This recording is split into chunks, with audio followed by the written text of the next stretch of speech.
Okey, Assalamualaikum warahmatullahi wabarakatuh. Selamat petang semua. Okey, hari ini kita ada topik baru, gravitational. Okey, hari ini kita akan belajar 3.1 Newton Universal Law of Gravitation. Okey, kamu boleh buka buku teks muka surat 78. Okey, kita boleh tengok situasi yang diberi.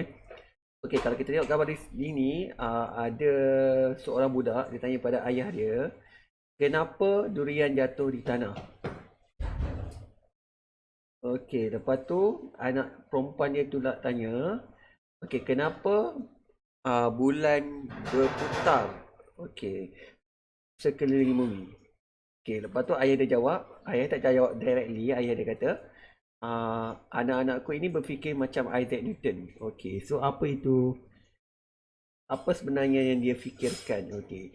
So, durian jatuh ke tanah ataupun bulan beredar mengelilingi bumi. Okey, itu semua disebabkan oleh graviti. Okey, so hari ni kita akan tengok graviti. So, kalau kamu tengokkan itu satu sejarah, Isaac Newton, okey, dia telah tengok apple jatuh ke bumi. Lepas tu daripada situ dia boleh create satu law yang sangat penting, law of gravitation. So, universal law of gravitation daripada Newton. Kita kalau tengok apple jatuh pun kita tak tahu apa yang terjadi. Kita tengok dia jatuh. Tapi dia boleh berfikir secara fiziknya. Okay, so first kali kita pergi gravitational force. Okay, 3.1 kita akan belajar Newton Universal Law of Gravity. Okay, yang sebelah ni cikgu tunjuk kamu kena buat nota. Okay, 3.1 tajuk kita. Okay. Cikgu terbaca sikit. Okay. 3.1 Newton. Okay, Universal Law of Gravitation.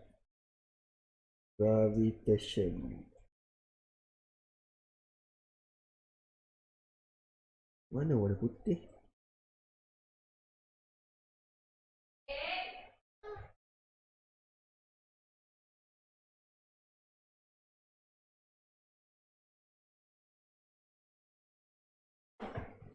Baik.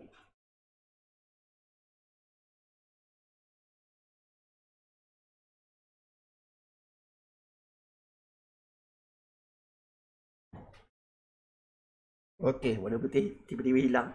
Okey, tak apa. Okey. So, kita akan tengok apa itu Newton gravitational law. Okey, dia kata, okey, first kali gravitational force adalah universal force. Kenapa universal force? Okey, sebab dia berlaku dekat universe kita. Okey, matahari ada gravitational force dengan bumi. Matahari juga ada gravitational force dengan bulan. Dan bulan pun ada gravitational force dengan bumi. So, apa kegunaan gravitational force ni? So, bila ada gravitational force, bumi akan beredar ikut orbit dia lah. Disebabkan oleh gravitational force tu dia pegang. Okey, cikgu punya kamera tu dia ada masalah sikit. Kamera cikgu ada masalah sikit. Kamu abaikanlah webcam. Kadang-kadang dia freeze tu. Sebab cikgu tak pasti sebab apa. Sebab USB cikgu kot ni. Sebab cikgu sambung USB banyak-banyak.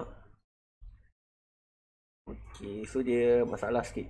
Okey, so disebabkan oleh gravitational force antara bumi dengan matahari. So dia seolah-olah pegang supaya bumi tu keliling matahari. So bumi tu akan keliling matahari. Okay. So gravitational force sebagai universal force.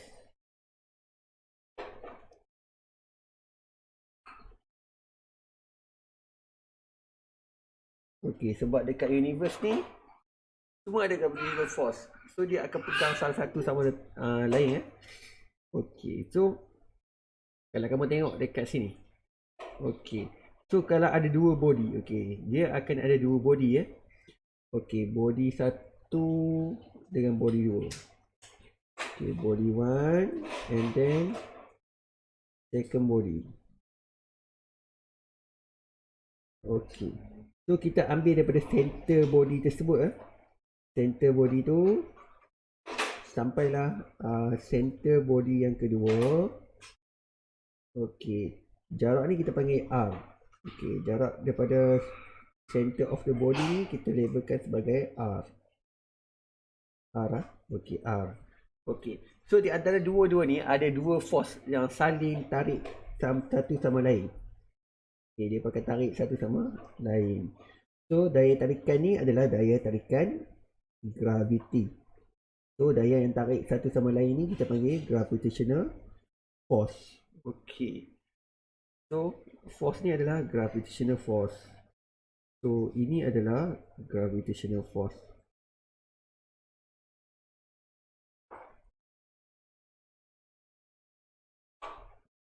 Gravitational force. So dia bertindak antara dua body daripada center of two body. So apa yang Newton kata? Newton kata ada dua benda. First sekali apa daripada Newton kata?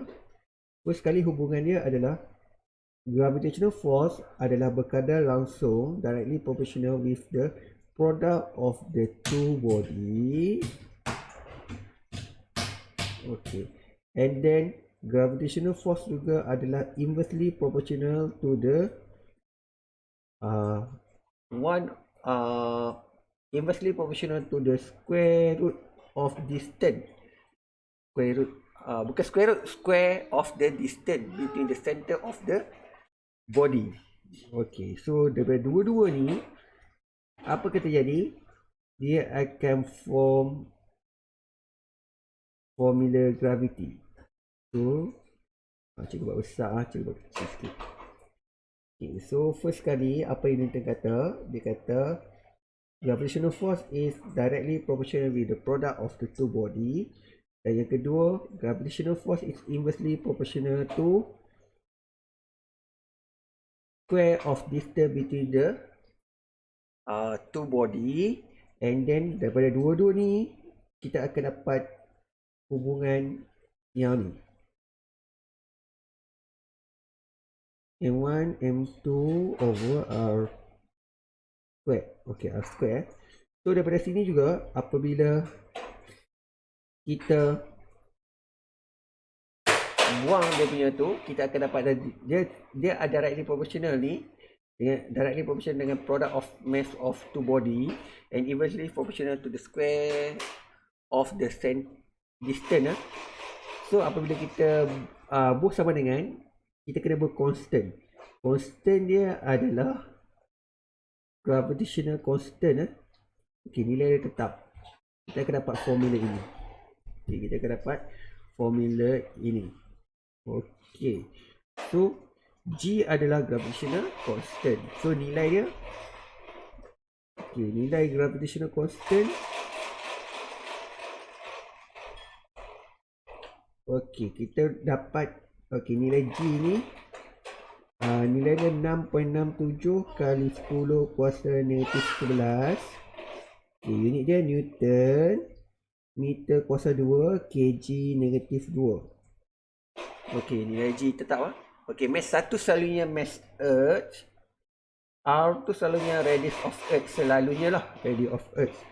Okay, so kamu copy example 1, muka surat 80. Lepas tu example 2, muka surat 81. Okay, ini cara untuk guna formula ni Okay, lepas tu nota. Okay, so apa yang cikgu kata tadi?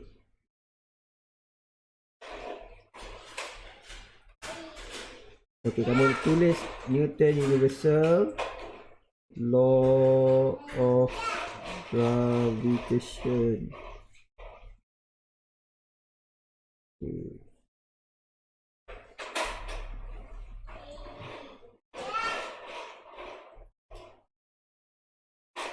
Okey, muka surat 80. Okey, so apa yang Newton kata? Dia kata macam cikgu abang tadi lah, ada dua hubungan ni.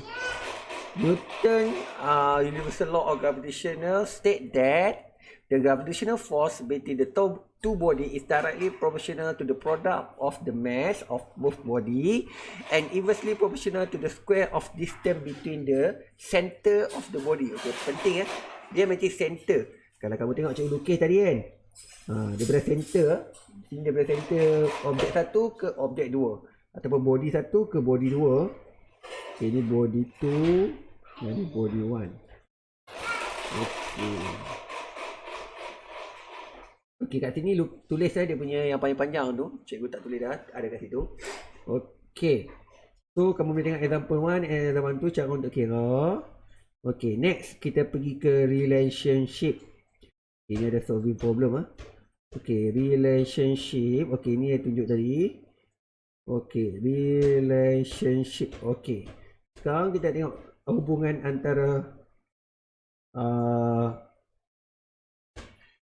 universal gravitational constant bisa dengan gravitational acceleration. Okay. So, kita tengok relationship between G kecil. Okay, G kecil ni acceleration to gravity and universal gravitational constant G besar. Okay, sekarang kita tengok apa hubungan mereka. Okay, kita dah pernah belajar. Sebelum ni kita kena belajar F sama dengan mg. Okay, F sama dengan mg. Okay, so hari ni kita jumpa lagi formula untuk gravity F equal to G M. Okay, ni mass of object mass of object times gravitational acceleration. So, ini formula M1 M2 bahagi R2. Okay, apa hubungan mereka? So, sebab ada 2F. So, kita boleh masukkan, kita boleh samakan F belah ni sama dengan F belah sana. So, kita jadi M1 M2 over R2. Okay. So, katakan, kalaulah kita gantikan, M objek objek dia objek yang sama. So objek yang sama maksudnya, untuk bagi nampak, kamu nampak sama sikit kan, cikgu buat M dia sama. So cikgu buat M sini. So bila kes M sama, objek yang sama, objek yang sama, ni R2, awak cikgu tulis kat bawah ni. So bila objek yang sama M, apa yang akan jadi? Kita boleh potong. So apa hubungan mereka? Dan sekali hubungan mereka akan jadi G sama dengan G. M ni kita guna satu M je, R2. Okay. So ni nak cari gravity dekat surface. So gravity ni gravity apa? Gravity at the surface of Earth. So bila surface of Earth, yang ni akan jadi mass of Earth lah. Okay, yang ni akan jadi radius Earth radius. Tak perlu tulis radius Earth boleh. Okay, so dia akan jadi macam tu. Alright, so ini formula hubungan antara G dengan G kecil dengan G besar. Okay, so kalau kita ada, cikgu bagi contoh bumi. Okay, bumi Okay, kalau kita cari objek dekat sini, katakan ada orang kat sini, so kita akan guna formula G kecil sama dengan G besar darab M over R square. Tapi kalau ada objek above the Earth, katakan kita ada kapal terbang, here jarak dia adalah H. So daripada center ni, ini ada R, center ni R. Sama juga center sini adalah R. So untuk kes ini kita masih guna formula yang sama, G sama dengan G M, tapi radius kita dah lain. R dia akan jadi R tambah H kuasa 2. Okey. Ini akan melibatkan objek at earth surface dengan objek above the earth surface. So kau boleh tahu lah formula ni untuk apa.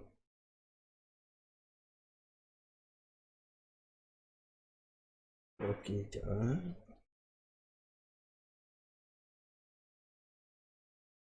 Okey, yang ni untuk dekat earth surface earth surface kita guna formula ni. Okey, so kalau kita ada graf.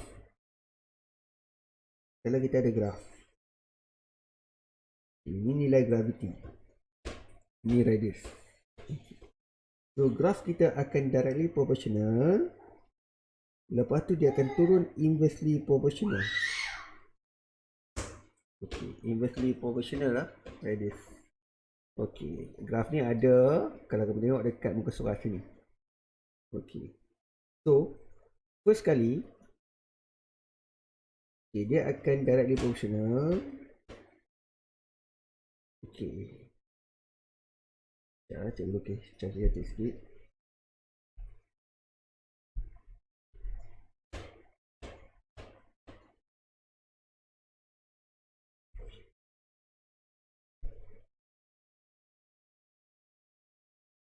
Okey, G ya, cek pada sikit.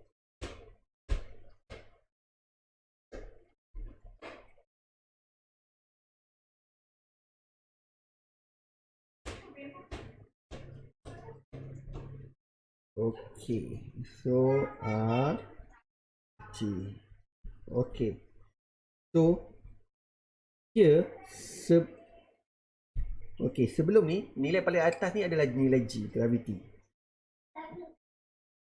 G M tadi kita tahu G gravity sama G M over R square. Okey. So ini kat mana? Ini at surface. At surface. Surface ya. So belah sini, okey.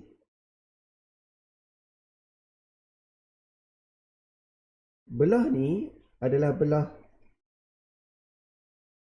above surface. Above surface ya. So yang ni adalah inside earth. Inside surface ya. Saya tulis surface ya. Okey. So maksudnya ni dekat permukaan, yang paling hujung tu dekat permukaan. Yang ni above surface, makin atas dia dah tak directly proportional. Dia jadi inversely proportional. Daripada permukaan sampai ke dalam dia directly proportional. So yang paling atas ni adalah at surface. Daripada surface dia dah inversely proportional. Okey, so kat sini okey, dekat sini dia inversely proportional. Okey. Kalau kamu tengok G ni dia ada inversely proportional dengan square root of R. Okay, kalau kat sini G ni directly proportional dengan R. So itu hubungan apa? Okay, so this hubungan kita dapat dua formula. Okay, so this one kamu boleh tengok example 1. Okay, boleh copy untuk tengok dia punya example lah. Cara nak kira guna formula ni. Copy example 1 and example 2. Cara untuk kira dia muka surat 85.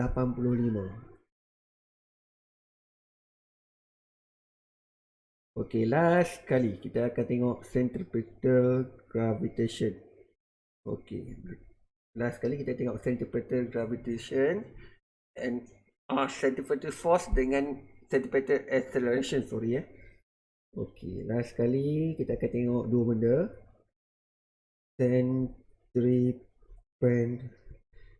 Okey, kita tengok dua benda. Centripetal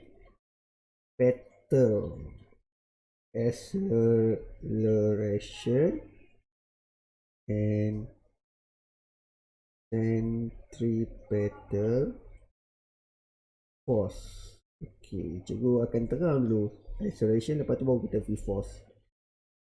Okey, cikgu akan pergi ringkas lah untuk this one. Okey, so kamu tengok. Okey, kamu tengok gambar rajah ni. Jadi kita tengok gambar rajah ni ya.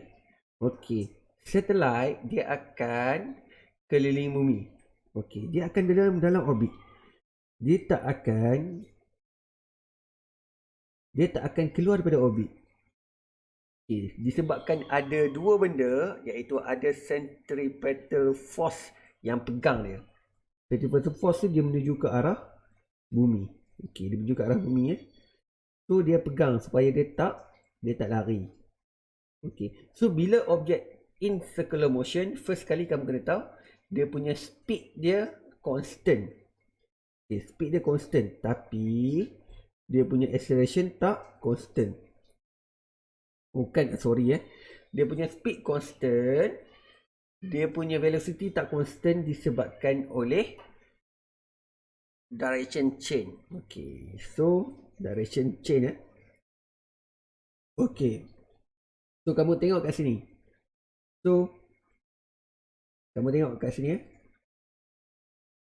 Okay, so dia ada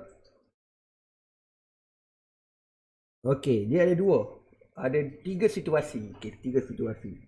Okey, kalau speed dia terlalu low, dia akan jatuh balik ke bumi. Okey, kalau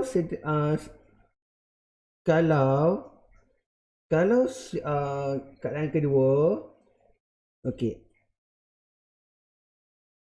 keadaan pertama tadi. Keadaan pertama, kita tengok. Keadaan pertama, kalau speed dia terlalu low, dia akan jatuh ke bumi. Okey. So, kalau ada certain speed lagi, dia lebih pada speed yang low tu, apa akan jadi? Dia akan launch dengan certain speed, dia akan keliling bumi, dia akan ikut orbit. Okey, dia akan ikut orbit, dia tak akan jatuh. Okey, kalau kita launch dengan speed yang terlalu kuat, dia akan keluar daripada orbit. Okey, ada tiga situasi. Terlalu kuat pun tak ada, dia ada certain velocity yang akan keep dia dalam orbit. Okey, dia ada certain velocity tak semua velocity dia boleh dia ada certain velocity. Kalau terlalu low, dia akan turun ke bumi. Dia ada certain situasi, kalau ikut velocity dia akan circle bumi. Dan kalau terlalu lebih sangat, dia mungkin akan accelerate terus keluar pada orbit bumi ni. Daripada terlalu laju, terlalu kuat, dia akan keluar daripada orbit bumi terus ke space. Okey. So kita nak tengok sekarang bila objek in circular motion. Okey, first kali apa yang perlu kamu ingat, bila dalam circular motion, in circular motion, object will have constant speed. Okey, speed dia mesti constant. Tapi velocity, velocity not constant. Kalau dia tanya kenapa velocity not constant, because direction change. Walaupun kat atas, katakan dalam bulatan kan. Kita tengok dalam bulatan, kat sini katakanlah 80. Katakan nilai 80, sini pun 80, sini pun 80. Walaupun nilai sama tapi direction dia berubah, so velocity dia akan berubah. Itu maksud dia. Abaikan cikgu punya webcam. Webcam cikgu tu tahu lah, cikgu pun tak pasti, tapi dia selalu hang. Cikgu tak tahu sebab cikgu rasa sebab USB cikgu ni. So objek dalam circular motion akan berada dalam keadaan constant speed. Okey, so daripada sini kita ada dua formula. Yang pertama, okey, kita panggil centripetal acceleration. So centripetal acceleration adalah A sama dengan V squared over, okey sorry ya, V over R squared. Okay. So kita tahu, okey, ini adalah formula pertama untuk centripetal acceleration. Okey, so kita dah belajar dulu force equal to MA apabila kita ganti je A dengan V over R squared, kita akan dapat formula kedua untuk centripetal acceleration, MV over R squared. So ini formula untuk centripetal acceleration. Sorry ya, centripetal force. Ini AC ya, tengah buku tulis AC, cikgu tulis cikgu tengok buku teks kita tulis apa, dia tulis F je. Okey, yang ni centripetal acceleration.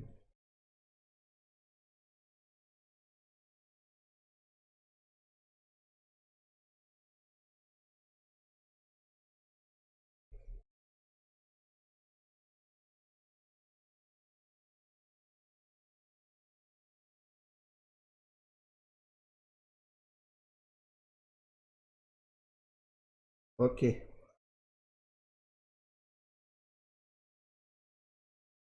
Alright. Okey, so dengan itu kita habis dah lesson untuk hari ini. So yang ni example 1. Okey, so kat sini copy example 1 muka surat 90. Kamu boleh tengok muka surat 90 ni cara kira dia. Lepas tu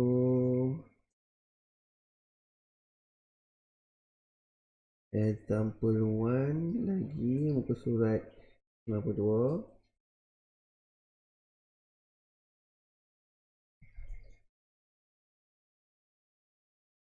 And then kamu akan buat do FP 3.1 muka surat 95. Okey, so itu je untuk kelas hari ini. Okay, kamu boleh guna masa yang lebih ni untuk jawab soalan yang cikgu bagi dekat formative practice tu. Okey, jumpa lagi nanti. Assalamualaikum dan terima kasih semua. Bye.